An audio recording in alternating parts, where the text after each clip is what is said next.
शकत नाही. आणि आसुले गुरुजी निवृत्त होत असले तरी त्यांचा जो स्वभाव बनलेला आहे किंवा सेवेचं व्रत जे त्यांनी धारण केलेले आहे त्यातून आपण साधू संत महापुरुषांच्या विचारामध्ये आणि कार्यामध्ये आहे तोपर्यंत आपण सेवेच्या क्षेत्रातून निवृत्त होऊ शकत नाही. आणि ही जी परंपरा आहे ही आपली जन्मोजन्मी चालणारी परंपरा आहे.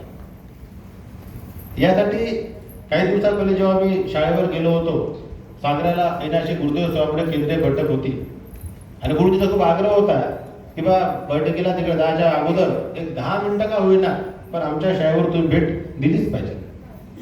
त्याच्यापर्यंत मी काही कोणत्या शाळेमध्ये किंवा गावामध्ये गेलो नाही, त्यांचं काम फक्त मी कानाने ऐकलं होतं.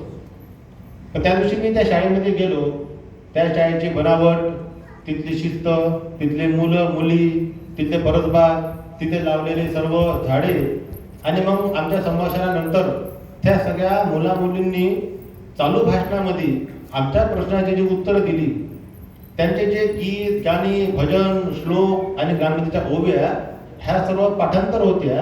ह्या सर्वच्या सर्व कोणामुळे झाल्या हे सांगण्याची काही तिथं गरज राहिली नाही. म्हणजे ग्रामगीतेमध्ये जे लिहिलेलं आहे की गुरुजीने ऐसे द्यावे धडे आपला आदर्श ठेवून पुढे विद्यार्थी तयार होता चौकडे राष्ट्र होईल तेजस्वी. राष्ट्राला जडणघडण करणारे जर कोणी असेल तर ते गुरुजी आहे.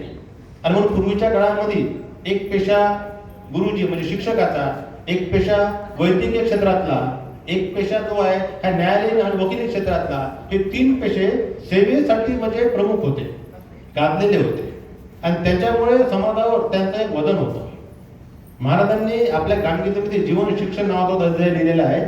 त्या अध्यायामध्ये गुरुजीकडून ज्या अपेक्षा केलेल्या आहेत त्या सर्व अपेक्षा त्या शाळेमध्ये त्या विद्यार्थ्यांकडून आणि त्या गुरुजीकडून पूर्ण होताना दिसल्या. एरवी शासनाचे पुरस्कारवाले अनेक शिक्षक असतील, मला त्याच्याबद्दल काही म्हणायचं नाही आहे. शासनाचे आपले आपले निकष आहेत, त्या पद्धतीने ते सगळ्याला पुरस्कार वगैरे देतात. आम्ही हे